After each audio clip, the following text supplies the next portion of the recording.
Many of the conversations around Vice President Kamala Harris's 2024 loss have compared her results with President Biden's in 2020. Using CBS News' election data, we wanted to compare her performance to a woman who also attempted to shatter the highest glass ceiling in U.S. politics and went against now President-elect Donald Trump in 2016, Secretary of State Hillary Clinton. Joining us now to help answer that question is CBS News Deputy Director of Elections and Data Analytics, Kabir Khanna. Kabir, good to see you.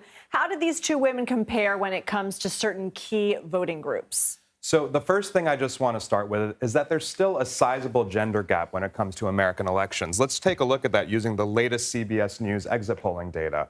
So what you can see is that in 2016, the last time the Democrats nominated a woman, Hillary Clinton, women went for her at much higher rates than men did. That's a double-digit gender gap. What you can see this year is that we still have a sizable double-digit gender gap. So that part is true. But what's interesting is that the gender gap hasn't really grown in these past 8 years. In fact, if anything, it's even gotten a little bit narrower. What that suggests to me is maybe obvious to a lot of people. Women are not a monolithic voting bloc. Women have lots of different interests. Sometimes they're in tension with one another. And what I can tell you based on exit polling is that the women who supported Donald Trump this year, they said two things loud and clear. Their number one issue was the economy, and the thing that they were most looking for in a candidate was change this year.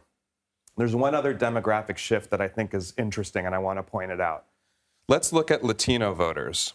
So again, as we saw when Hillary Clinton ran in 2016, Latinos did break for the Democrats in terms of their overall vote choice, but that gap was much, much narrower this year. In fact, Latino men actually voted Republican in the exit poll.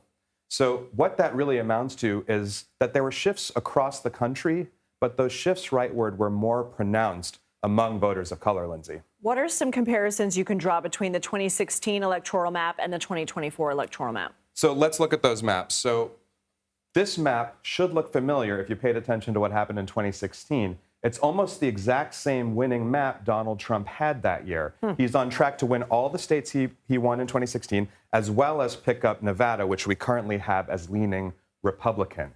The shifts in support I just described, when you combine that with turnout shifts around the country, produced an interesting pattern.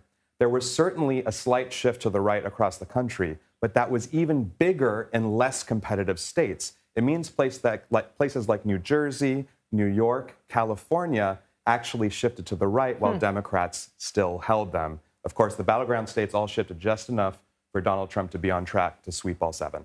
Kabir Khanna, thank you so much. We appreciate your expertise.